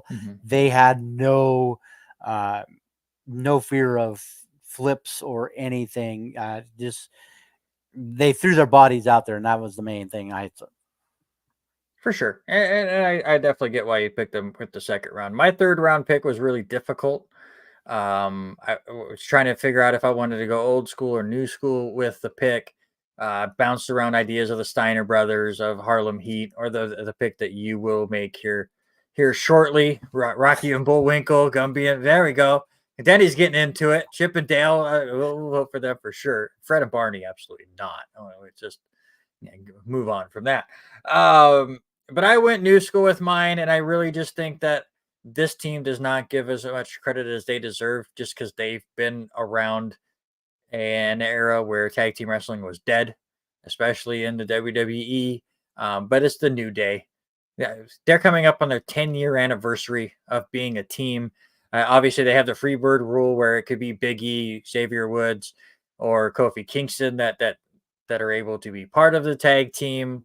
Obviously, we know Big E, breaks his neck a couple of years ago, so it's just been Kofi and Xavier. But they keep things fresh. They try things new. They've been super entertaining. They and the Usos have had fantastic matches throughout the years. Obviously, with the Bar was another really good rivalry as well. I just think if there were better tag teams around the New Day, that they would be looked at as the greatest tag team of all time, because they are that great. Unfortunately, they just do not have enough tag teams around them to really help them elevate themselves. So Haley, you say the Pancakes. I think I'm more remembering them when they came out with their cereal and the The Bootios. Bootios. I have a box of Bootios upstairs.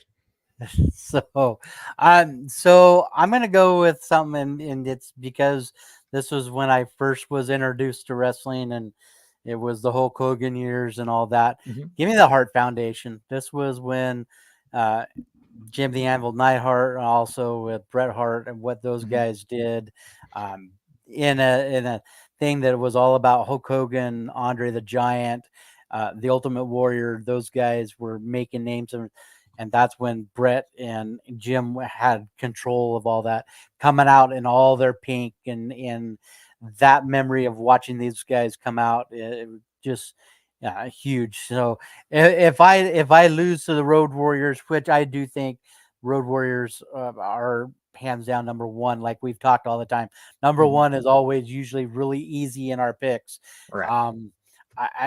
If I fall to two Attitude Era guys and one back in the early 80s, I'm okay with that. So there you go. Let us know in the comments below who wins this week's sports related draft. Greatest tag teams of all time. I went Road Warriors, Dudley Boys, and the New Day. Robert went Edge and Christian, the Hardy Boys, and the Hart Foundation. I don't know what any of that meant, Harry. Legion of Doom. I think he's saying Legion of Doom. He's ranking them, yep, I guess. So he's Legion of Doom, the Hardys, New Day, Edge and Christian, Dudley's, and the Foundation. So I don't know who he's picking to win. He screwed up. Randy Orton and the Bro. No, Matt Riddle is horrible. See, Harry always does this weird head-to-head stuff, and it never makes any sense. Also incorrect, but neither here nor there. There were some other ones that you could have went with. And also the way he just ranked that, no, it's not. Legion of Doom would beat Edge and Christian. Hardys would beat Dudley Boys, and then you have the New Day beating the Foundation. So it's 2-1 me. DNC over LOD. Wow. Whoa. You turn in your wrestler card right now. Wow. 100% turn in your wrestler card if you think Edge and Christian was a better tag team than the Legion of Doom. Edge and Christian wasn't even better than the Dudleys or Hardys. Well. Anyways. I don't care if you That's like fair. or dislike. They were so good. Doesn't matter if you like them or not. They're fantastic. All right. That's one vote. There you go. There's a vote for me. So we're even. I'm up 2-1. Denny gave me his vote an hour ago. So No, he gave you Rocky and Bullwinkle. Remember, he had that written there. And Gumby no, and he there it Well, is. Denny it with might- the vote. It might have changed. I dropped him the app, so he has his app now.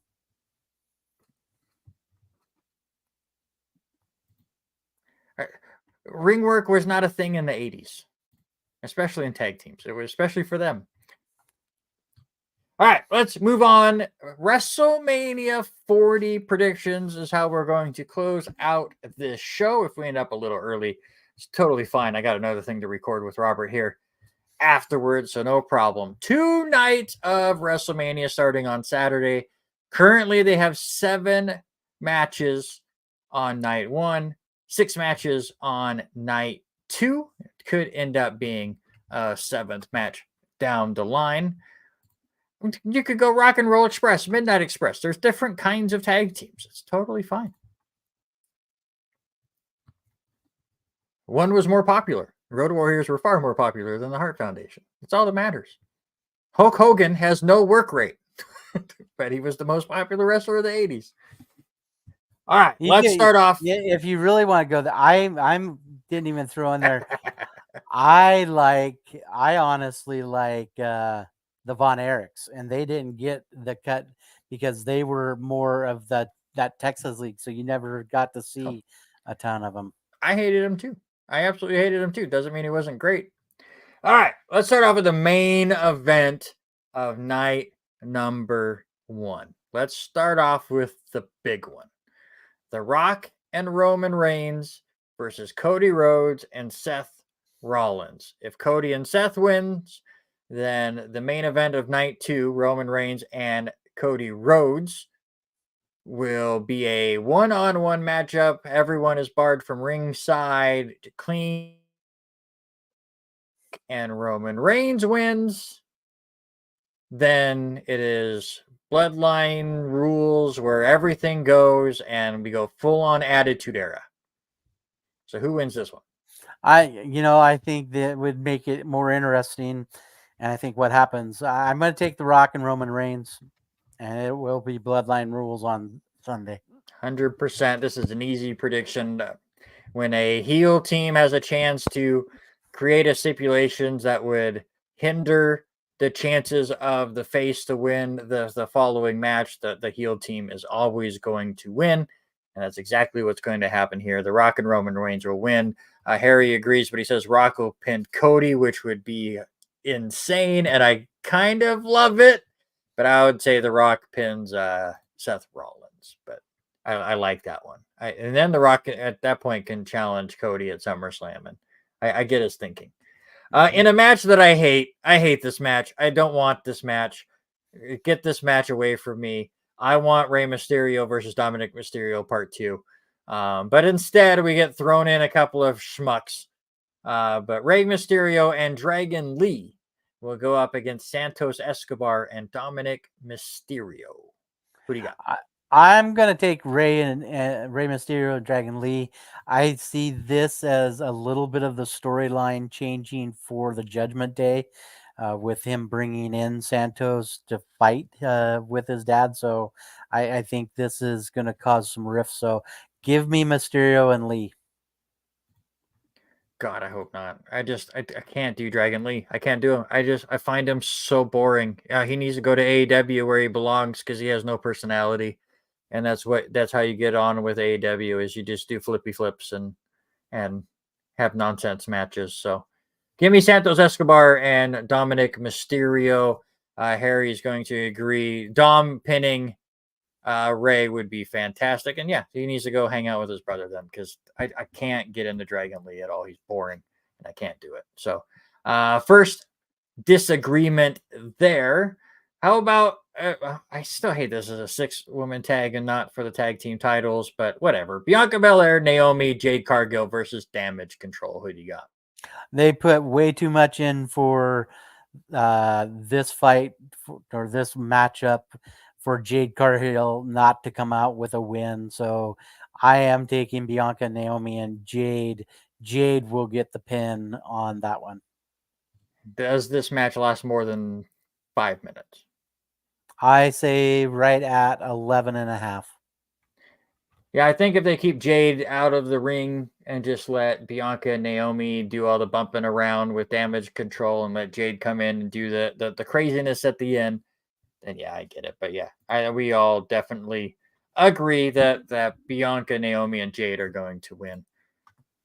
And this one, all right, brother versus brother. This match is either going to be one of the best matches of the weekend or a complete dog pile. That's how brother versus brother matches always go. But Jey Uso versus Jimmy Uso. Who wins? This is the first matchup since who? There's only been 3 of them, right? Brett and Owen, and I'm trying to think of the other brother. The Hardy Boys have fought Hardy each other. Boys fought each other. I'm gonna go Jey Uso. I think Solo gets involved somehow, but I'm gonna take Jey.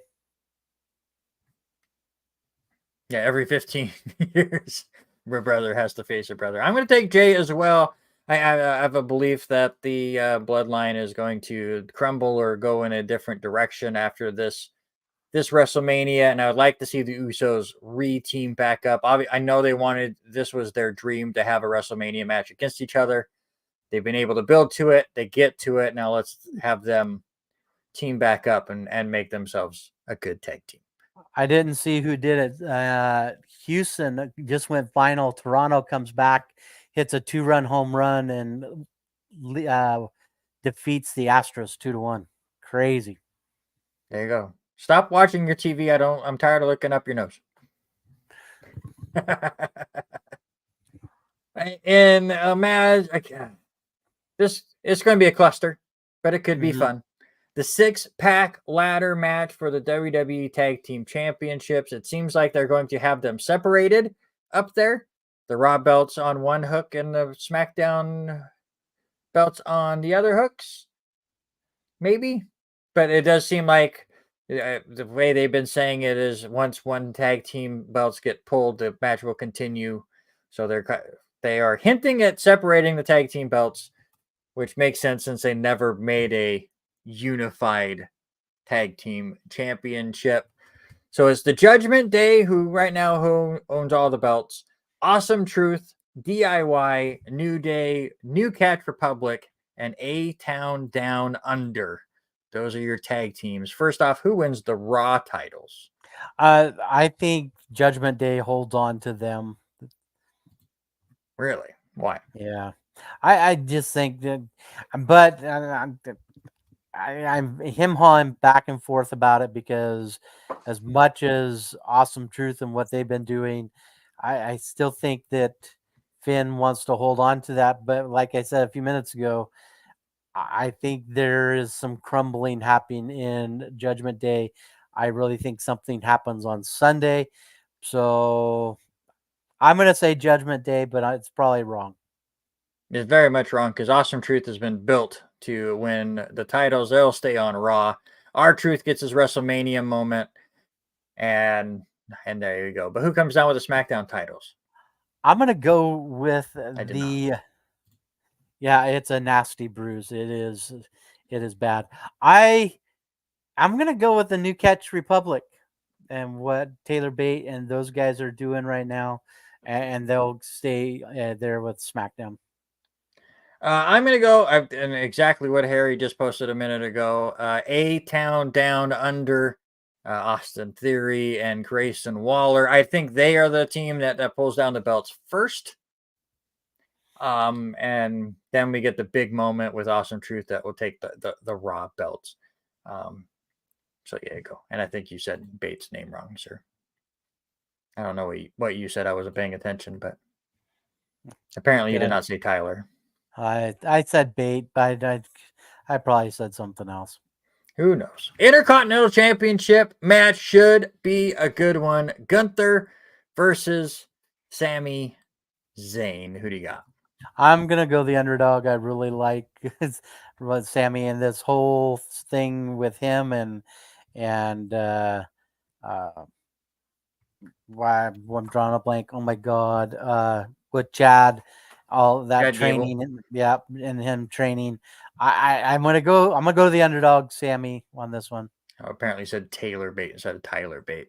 So, you guys are wrong. Harry agrees with you with Sami. It's not Sami. Gunther kills all dreams. He's gonna win. They have a pay-per-view this summer in Berlin, Germany or something. He's gonna hold it till at least then. And Sami Zayn is going to fall short once again. He had his big WrestleMania moment last year.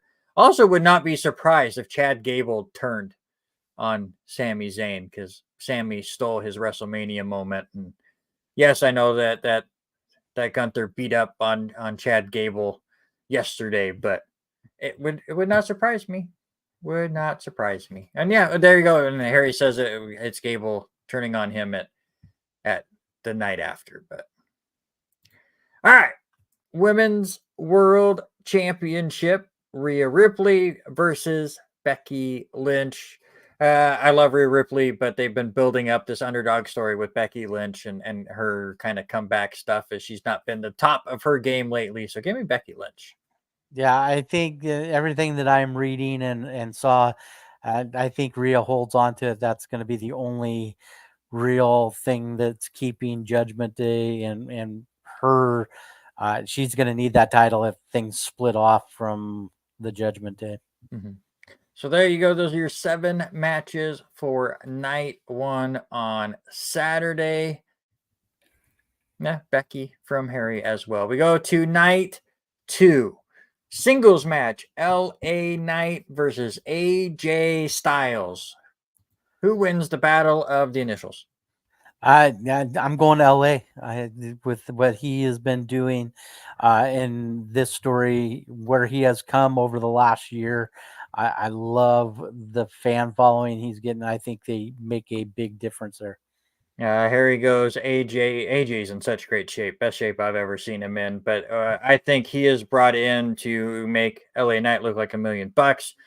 His big push is kind of stalled over the last year. He's still far more popular than where he was, but I will take LA Knight to win this one. In another match, I might skip if I watch this later than live. The Philadelphia street fight between Bobby Lashley and the Street Profits and the Final Testament. Give me Bobby and the Street Profits and get the Final Testament off my screen. Yeah, it's going to be interesting, but how they've brought them in, Karrion Kross. I'm going to go with Karrion Kross on this one. Yeah, Harry goes Lashley and Street Profits as well. The Final Testament is just boring, and I can't stand them. And nobody cares about Scarlett. Nobody does, except for you and Doof.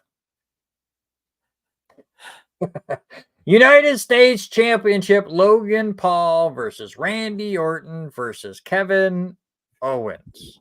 Who do you got? I want to say this so bad. I am a huge Kevin Owens fan. I like what he does. I have to go Logan Paul. Logan Paul finds a way to mess things up and keep his title. Only because I've tried this for the first time and it's not horrible. I will also go with Logan Paul to retain. I think Randy Orton and Kevin Owens can set up a feud between themselves later on. But Logan, I think, will hold on to at least SummerSlam and continue to be that big celebrity influence. And he's been bringing in the eyeballs, so you can't hate on the kid. Well, especially with his company that's going to sponsor all these mats and all that right. too. So for sure. Well, also you have to have him carrying your United States Championship to ringside when his brother gets knocked out by Mike Tyson on Netflix in a little bit. WWE Women's Championship match: Io Sky versus Bayley after the whole Damage Control deal. Give me Bayley. Yeah, 100%. I think this is the shocker, and she takes it. I don't think it's much of a shocker at all. Io Sky's had just a sad title reign. They've just kind of forgotten about her. A lot of it is because she can't speak English very well, and that makes it difficult to really sell yourself to an American crowd. But Becky has been set up for this. My question is, does Dakota have some kind of involvement in this whole thing? 100%. The bigger question is, does Bayley bring back the inflatable buddies or not? And she better. World Heavyweight Championship match: Seth Rollins versus Drew McIntyre. I think with what happens on Saturday, Seth Rollins is too beat up. Drew with an easy, I was going to say easy win, but then they put CM Punk on commentary, and you wouldn't have him on commentary for a 2-minute match. So, but I will still stay Drew. Drew will win. I think Drew has been setting things up so well over his last 2 months with the storyline. I think he walks away with the title. So Harry says Priest walks away as champion and that neither wins.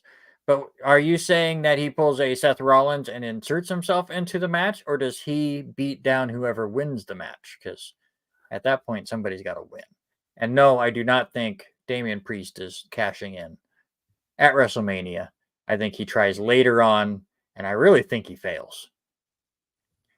I think they have messed it up, and he's held it for too long, and Priest is not going to be successful in his cash-in. Harry's got a good point. What they've been doing with Damian right now, he is such an angry person right now with everything going on. I think he does cash in, and I think he does go against either Drew. I think he goes against Drew.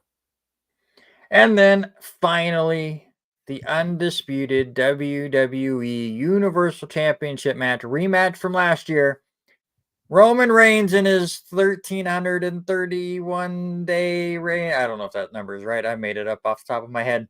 His ridiculous title reign, or Cody Rhodes trying to finish his story. I wore my hat tonight. Give me the guy. He finishes his story. Give me Cody Rhodes. I also, looking at this card, either LA Knight, AJ Styles opens night 2, or Seth Rollins and Drew McIntyre opens it up. I don't think they'll go back-to-back championship matches. So Drew and Seth will be earlier on. So that also kind of plays a factor as far as if Priest cashes in or not. But I am also going Cody Rhodes in this match. It is time. I am a defender of what they did last year with having Cody Rhodes lose. It really built up such a cool and strong storyline going forward and going into this year's WrestleMania. I think they've just knocked it out of the park this year. But it is time for Cody Rhodes to finish his story, if you will, and come away as the champion. Excited for WrestleMania? I'm 100% excited. So only thing bad is not knowing what our what our work schedule is going to be for the weekend with LC baseball. That's going to play into a little bit about things going on. So I know I will be at home Thursday and Friday. So I'm hoping to catch all the extra stuff that's going on. So watch the Pat McAfee show. They have something tomorrow night. On Peacock. I want to say it's called Speed or something. So excited to look at everything. Speed. And it's on Twitter. No. Oh, it's on Twitter. So it's a new series on Twitter where it's like a 3-minute match. Gotcha.